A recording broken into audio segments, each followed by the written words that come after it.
Om Namah Shivaya Gurave Sat Chitananda Murtaye Nishprapanchaya Shantaya Niralambaya Tejase Om.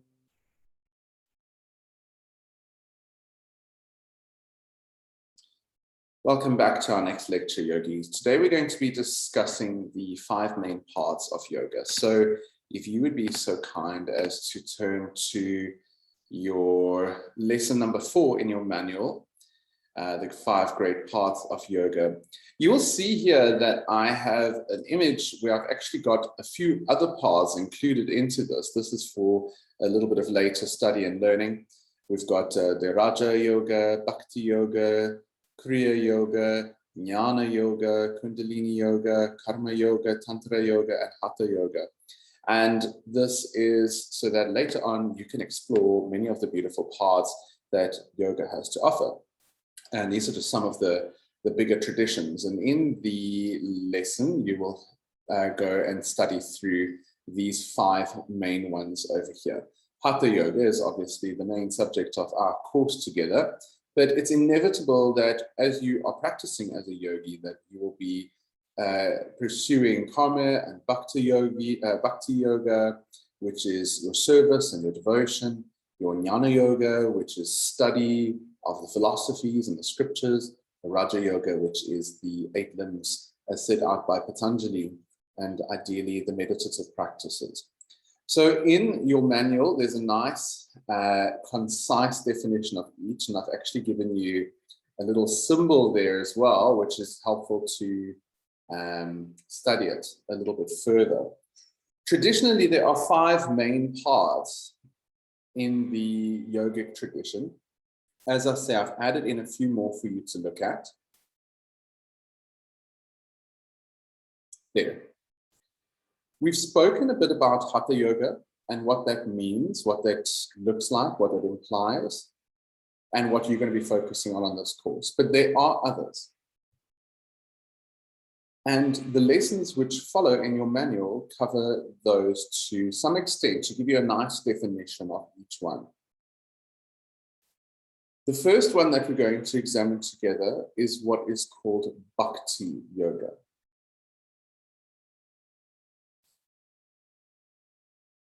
So just in your journal or in your notebook right now, please write down Bhakti Yoga with an H. Bhakti Yoga is the yoga of devotion. So let's just put this here. Bhakti, I'm going to keep it in a nice pink color. Bhakti Yoga is what we can say is the yoga of devotion.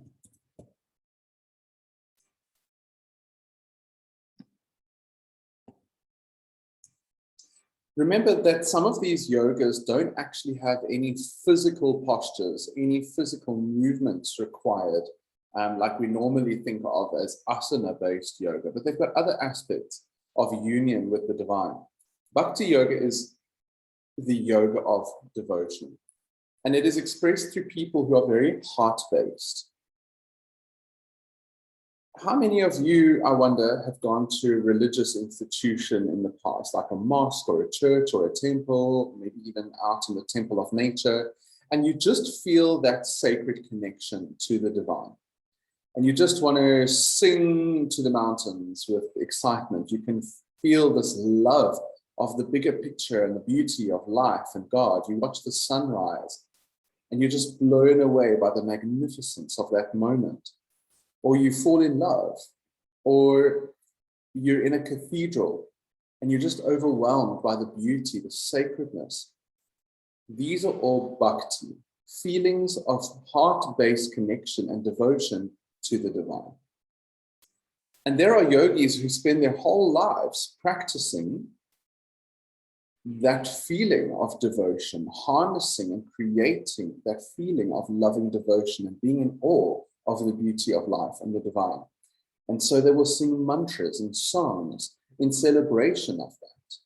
And they will make beautiful altars and offerings and art to express and celebrate their love for God, the divine. Because yogis don't believe that we need to worship God, okay? The drop doesn't need to worship the sea. The sea is just the sea. But we celebrate the beauty of it. We're excited by it. We're honoring it. We're tuning ourselves to it. And we're remembering our origin through devotion. Human beings have done this forever. We love to build temples. We love to make art, to express our love for the bigger picture. I wonder if you have an altar at home or a sacred space with flowers or a beautiful statue of Mary or the goddess or a saint. If not, it's time to create one.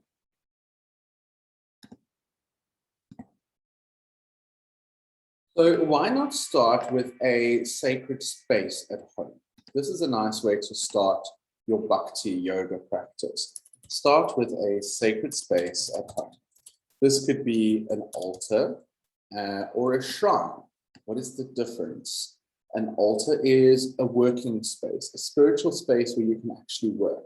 Me, having grown up in a pagan home, which sees nature as the manifestation of divinity, we have altars whereby we actually work to connect with God, with Source. So it might be a small table or a corner with symbols of the elements of deity, of divinity, where we can go and we can sit and work on our relationship with God. So I'm going to say here, working space, working spiritual space. And we create our healing medicines there. We bless our food there. We light candles for healing, for loved ones. So that's what I mean by it's a working spiritual space. It's not just a space that's there to look beautiful. It's a place where we actually do our work to our spiritual work. Because growing up, spirituality is not a passive thing. Paganism teaches that it's a hands-on thing where we interact with nature and the elements in the world and our ancestors and the great mother and the great father. And so it's a place where I'm looking at mine right now in the corner. It's a place where I can come back home from a walk and I've picked up a stone for somebody and it reminds me of them, and I can go to my altar and I can bless it there. Maybe put a little bit of oil on it or paint a beautiful symbol on it and then gift it to that person. So this is what I mean by a working spiritual space. Or you could have a shrine. A shrine is more of a passive spiritual space used to represent your love for divinity. Okay, so this is a space where maybe you've got a beautiful shelf or a corner or a table or whatever it is. It could be little spaces as well. It could be a massive space. Your whole home could be a shrine. Your garden could be a shrine. Or it might just be a little shelf, a little corner of your bookshelf where you've got a statue of an angel and a picture of a guru and your prayer beads. And that, every time you look at it, it reminds you of your spiritual nature. It reminds you of your connection to God. And it represents your love for God, for divinity. Maybe you travel the world and you're always picking up little sacred objects wherever you go. That is an example of a shrine as well. Okay, so you can have an altar or a shrine or both. That's a nice way to start with the practice of bhakti yoga, the honoring and celebration of the divine using physical space. And your whole home could eventually become a sacred space. Why not? A celebration of God and your spiritual path. And as your spiritual path grows and evolves, so does your outward representation of it. You could have music playing in your sacred space. Maybe you're fortunate enough to have an entire room that you can dedicate to your spiritual practice. So if you're a Christian, you can have a picture of Jesus and your Bible. If you're a Catholic, put a Mary and a rosary. Whatever is sacred for you, that is your link to your love for God, for the divine. And you can have whatever you want there.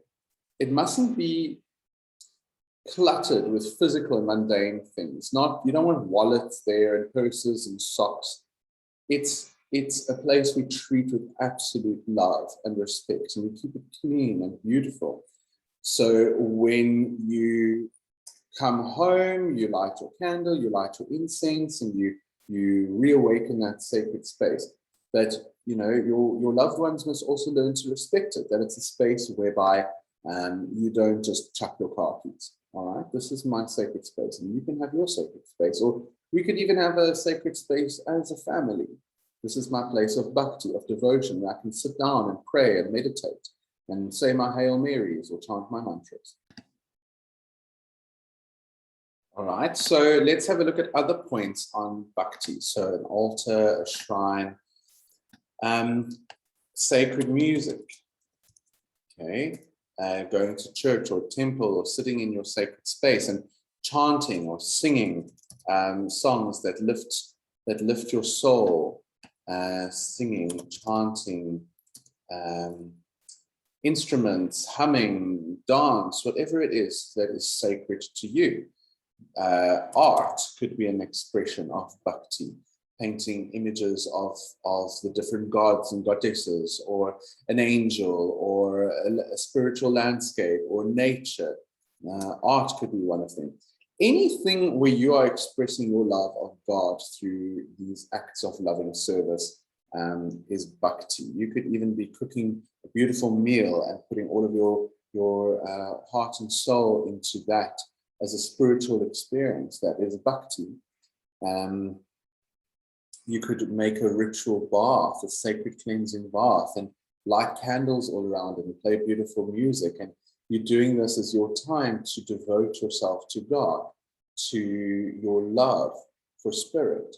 So anytime that we do something out of devotion, out of love for divinity, it is an act of bhakti yoga. Okay, so now we're going to look at karma yoga. So I'm going to make this orange, so it has a little bit of an action feel to it. Karma yoga, the yoga, please write this down, write it down in your journals, and any ideas that you're coming up with and getting inspired with, make notes. The yoga of action. Okay, seva, let's just put that underneath. Seva, selfless service. All right, this is one that requires a little bit of talking about. What is karma yoga? What does the word karma mean? Karma is an action. Okay, karma is an action that reaps some kind of a result. So the yoga of action, the yoga of karma, the yoga of seva or selfless service. My spiritual name, Sevak, means service, servant, one who must serve selflessly. Not always an easy thing, let me tell you, but one that I'm dedicated to in this life. So what is karma? What is selfless service? Let's put some ideas. Okay, maybe even, I'm giving examples now. Making lists of people you have wronged and making it right.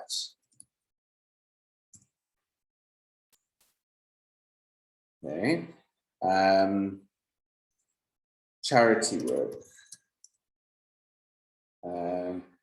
Anything where you are called to the service of humans, animals, nature. So karma yoga or seva, it's the same thing. It's an imperatively important part of the yogic path. This is not the intention, what the reason in your heart of doing it is really what makes it seva or not, karma yoga or not. If I go now and I buy 100 blankets and cover 100 poor people with blankets, and I post it all on social media, it's seen as a loving act, it's seen as a good act, it's seen as a kind act, but it's not seen as karma yoga. Why? Why do you think that would be? The intention. So when we read the Bhagavad Gita, and let's see if where's my Gita? Oh, there it is. I'll show you guys on another lecture. When we read the Bhagavad Gita, no, let's do it right now. Let me quickly pause and show you. Give me a second. Okay, so I went to go get it for you. This is one of my copies of the Bhagavad Gita. This is the one by His Divine Grace, A.C. Bhaktivedanta Swami Prabhupada. Your Sanskrit will get there. I promise it will get there. When you look at the name, you go, oh my goodness, how am I ever going to pronounce that? But this was Srila Prabhupada, and he was the head, should we say, proponent in the 60s of the resurgence of the Hare Krishna movement in the West. And so all of his work, all of his writings are based on God in the form of Lord Krishna. And this is one of the imperative texts that I strongly recommend every student must learn and study. Let's call up a screen, because I don't know if when I'm showing this to you, it's showing backwards or forwards, or how the recording is working. So Bhagavad Gita. All right, so the one that I showed you now is this one, Bhagavad Gita as it is. It's just a different picture. His Divine Grace. I must be honest, for me personally, this is not the easiest translation to read. I do struggle with this translation. Oh, you can hear the guinea fowls again in the background. I struggle with this translation because just some personal and grammatical reasons. So there are other ones that I enjoy, but you can find this one very, very easy. Then there's another one that I do really enjoy by Paramahansa Yoganandaji, who is one of the grandfathers of our school of yoga. So it's a nice one for us to read. And he has this one. If you can find it, it's a nice big blue volume. I've actually got it here. It's not here behind my computer. Let me show you here. So I've got this version, and you can see it's actually two books, two volumes of the Gita in one, and it's currently supporting the my light for the computer, because I always have the Gita somewhere on hand. It's always in the bag. So that's the Bhagavad. Oh, sorry, guys, on this recording to have those happy little birds, but anyway, it's nothing I can do. They are here. It's dinner time. They've got all their crumbs outside. So the Bhagavad Gita is an imperative text, I believe, for any yogic practitioner, because it takes the physicality out of yoga, and it goes back to an older definition of yoga that was there long before Hatha Yoga came around. This Bhagavad Gita text is 2,500 years old, so it's got thousands of years, and on the Christian Bible, it's got hundreds of years on the Hebrew Torah, and it is part of a greater corpus of literature, the epic of the Mahabharata, which is a corpus of spiritual literature in India. But that's one of the ones that I suggest you start reading, even before the Vedas. The Vedas might not be of immediate interest to the yogic student, but the Bhagavad Gita is. In fact, this is a spontaneous decision.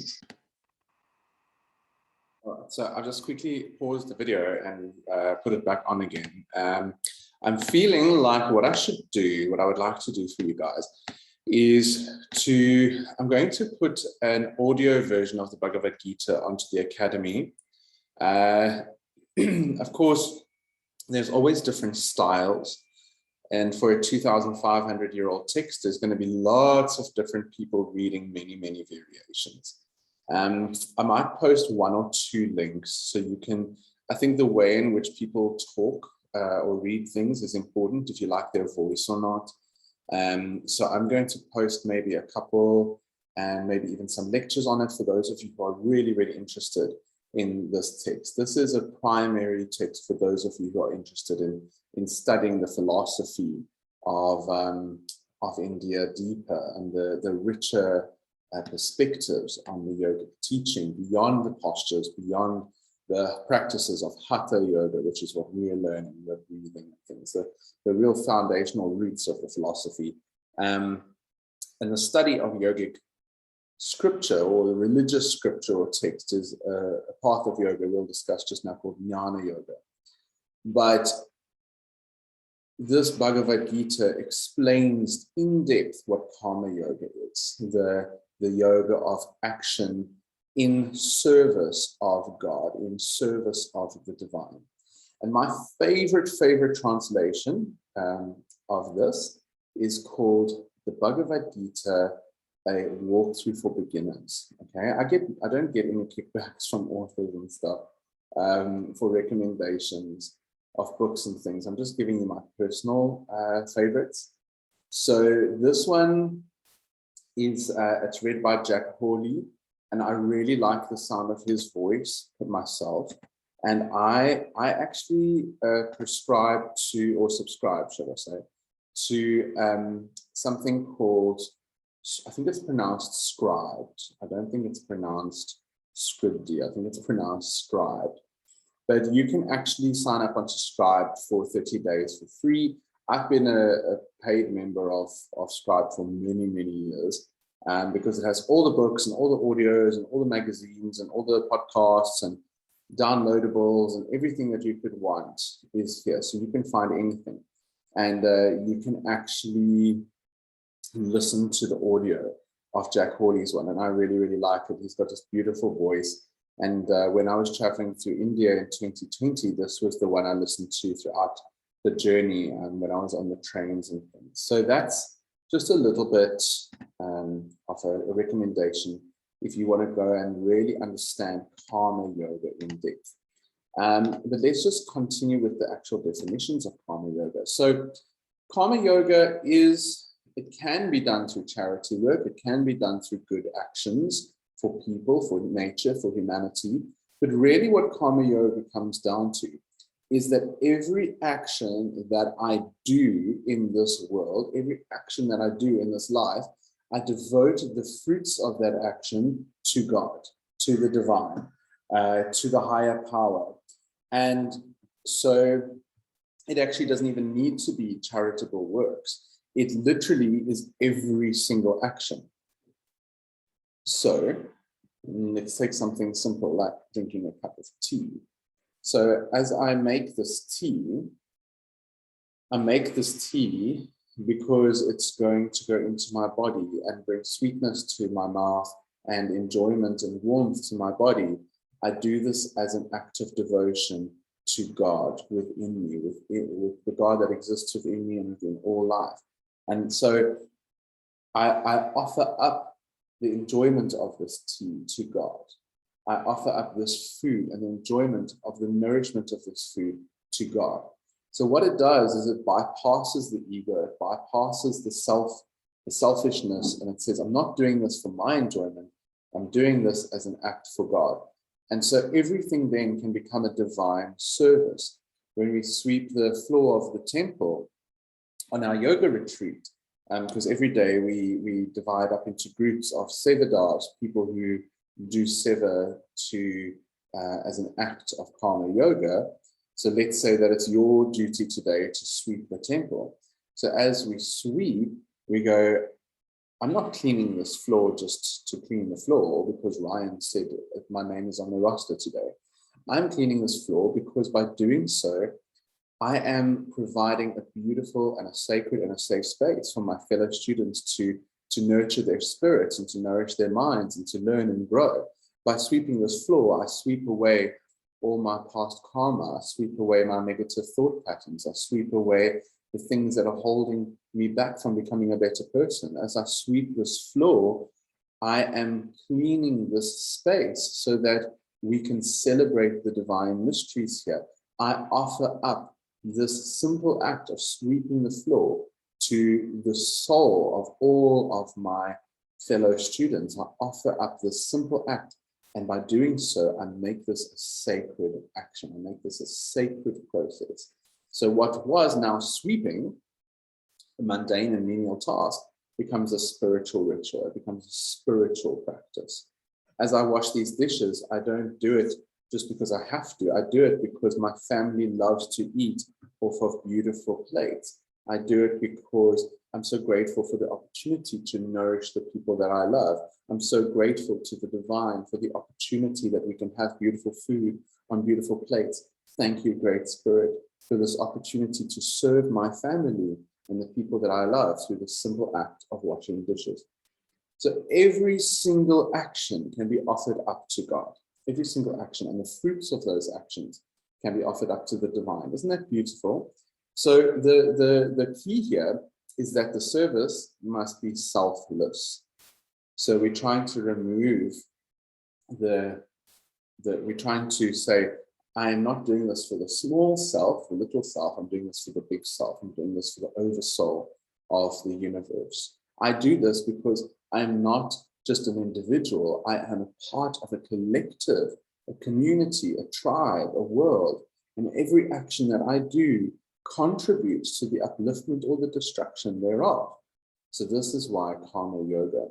And in the Bhagavad Gita, it says karma yoga is the easiest way to access the union, the yoga with God, because human beings by nature are action oriented. We're always doing things, brushing our teeth, making tea, washing dishes, sweeping the floor, going to church, going to yoga. We're always doing things. So Lord Krishna, who represents or is the symbol of God, the character who represents the supreme God, in this divine play of the Gita, says to us, well, if you're going to be doing things all day, human beings, might as well do them to bring union with the divine, to bring the remembering that you are one with God consciousness. This is self-realization. So that is karma yoga in a nutshell, and really something that is an entire topic of conversation in and of itself. But remember that it's always the intention. And the intention is not just to do something good. The intention is to do it, to offer it up to God. Okay, so now we've looked at Bhakti Yoga, we've looked at Karma Yoga. We're going to look at two more of the main parts of yoga because we've discussed Hatha Yoga quite a bit.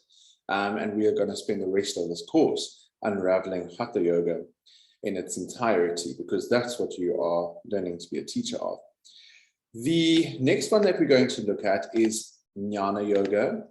Okay, it's spelled differently and depending on who's writing it, but it could be written, let's see, let's change the color. It could be written like that, like Jnana, Jnana. It's a nasal jnana. Okay, sometimes you'll see it written like this. Jnana yoga. From a similar root word as gyan, like this is called gyan mudra. When you touch your thumb to your index finger, gyan means knowledge, means self-knowledge. Okay, it means the study of the self or learning more about yourself. So Jnana Yoga is the study of sacred texts or scriptures. Now, this doesn't necessarily have to be yogic scriptures, although of course it can be like the Patanjali's Yoga Sutras. All right, another good key text for yogis to be studying, but not one that I actually believe people should study straight off the bat, because it's quite in depth and it's quite a rich one. And you actually really need a teacher to take you through this and to kind of guide you through this journey of the sutras. But there's many different yogic texts. Another one could be the Hatha Yoga Pradipika. Okay, all of those. And then you might have Vedic texts. Okay, this is all still Indian based. So a Vedic text might be the Bhagavad Gita, like we spoke about. It might be the Vedas, it might be the Mahabharata, it might be, there's many, many Vedic texts that you might want to learn, research, study, spend more time with. It might be philosophical texts. Okay, Plato, Socrates, Aristotle, whatever your favorite philosophers. Okay, that's the study of Jnana Yoga, sacred text scriptures. It could be the Bible, it could be the Torah, it could be the, I hope I'm going to spell this correctly, Quran, or the Dhammapada from the Buddhist scripture, whatever it is that feels like it's going to inspire you to understand more about the nature of God and the universe. That is what we call Jnana Yoga. It is a practice of the study of sacred texts, spiritual scriptures, philosophical writings. It's the study of knowledge. It is using the mind to access the divine. So can you see so far with the 3 paths we've looked at, different types of people, different personalities access wisdom, access God in different ways. Some people want to access God through the heart space, and that's the bhakti approach, devotional. Some people, they couldn't be bothered to sit and sing all day, or whatever, however a bhakti practitioner might enjoy connecting with God. They might want to be more hands-on. They might want to be, sweeping the floor and starting a soup kitchen, all for the act of offering that to God. That would be a karma yogi. Maybe a person is more intellectual, more head-based. So they might spend time on jnana yoga.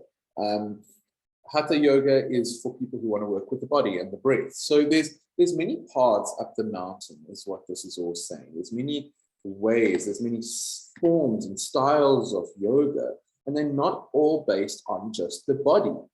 You've got styles and paths for the head, for the heart, for action, for movement. There's many ways up the mountain. And then the final one that we're going to be looking at out of the 5 great paths, the 4th is,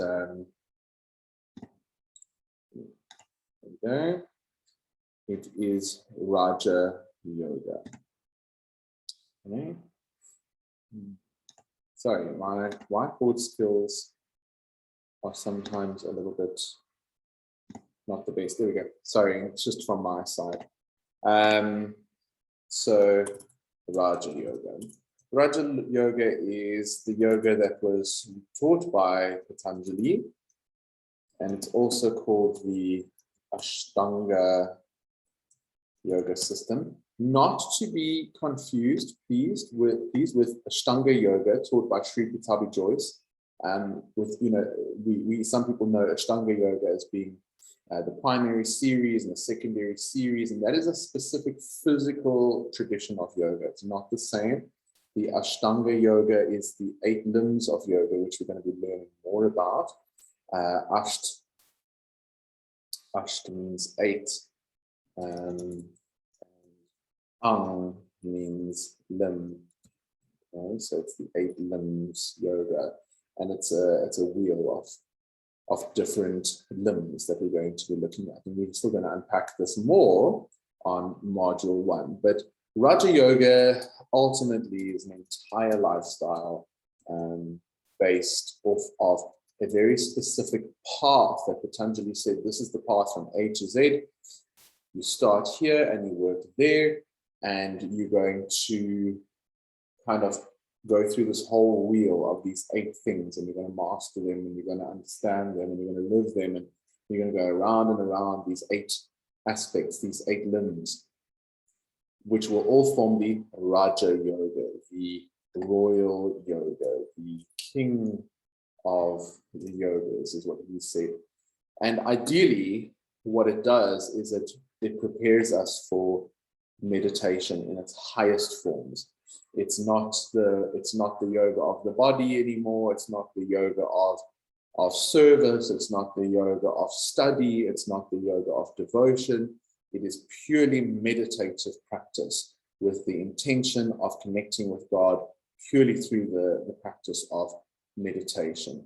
And he guides us, Patanjali guides us to that point via a journey. He says we start with ethics, then we move into physical movement, then we do the breath, then we learn to draw our senses inside, then we learn to focus, then we learn to clear the mind, and ultimately, for the purpose of samadhi, the purpose of self-realization and enlightenment. All right, so Raja Yoga, you don't have to completely understand all of these things for now, but it's just to equip you with the terminology, and so that as you're studying and as you're progressing along your yogic path, you go, oh, I know that, I remember that. That's devotion, and oh, I remember that. That means doing good things for nature, or for the world, or for humanity, for God. And oh, I remember that. That means studying the sacred scriptures to understand myself and my soul and God better. Oh, I know that. Raja Yoga, that's the 8 limbs of Patanjali and heading us to master the study and the practice of meditation. Okay.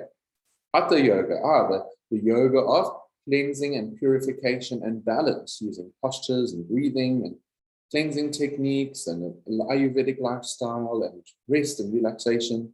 Oh, okay, I know that. So these are your 5 main parts of yoga. And I'm just going to open up to the page where we're going to look at your manual there. So I have given us a nice little definition of each. And then I've also given you a definition of some of the lesser known ones, perhaps, or the lesser studied ones in the West, maybe, not so commercial. So we've got Kundalini Yoga, of which I'm also a teacher. It's a completely separate tradition, guys. It's a separate tradition to Hatha Yoga. There's Mantra and Yantra Yoga, which is using sound and sacred symbols. There is the Tantric Yoga, which uses a lot of ritual. There's Kriya Yoga, and which is its own system, its own school as well. There is a Laya Yoga, which is its own school as well. So there are many, many different styles. But for the purpose of this course, I just want you to have a working definition, just a couple of lines of understanding on the 5 main parts of yoga. And on the academy, you will see here, I'm looking at the academy now from the back end, but you will see that in your summary, homework, and links section, I have given you there we go. I've given you a video on the parts of yoga. So you've actually got all of your links for your additional learning for your assignment on the story of yoga, the history of yoga, what is Hatha Yoga, Hatha, Sun and Moon, the parts of yoga, the 8 limbs of yoga. I've given you 2 options here, a long lecture on the 8 limbs and a short lecture on the 8 limbs. You can choose what you want to watch. I suggest do both. Okay, you're in this course, might as well go all the way through. So this is going to give you a working definition of all of these parts of yoga going forward. All right, and please, with your journal, write down, right, while we're talking, while we're doing this lecture, write down which path maybe resonates with you. For me, I love the bhakti approach to yoga. I love singing because I love the sound and it connects me with the divine. I love creating altars and shrines. That for me, and giving flowers to the goddess, and that for me is a part of my journey, my spiritual journey, is the act of loving devotion, but also the act of service as well. So write a few lines of your understanding of each, and maybe you're already practicing some other parts of yoga that you didn't know, and that's really, really beautiful, isn't it? So that's all for this video, and I look forward to seeing you again on the next one. Hari Om.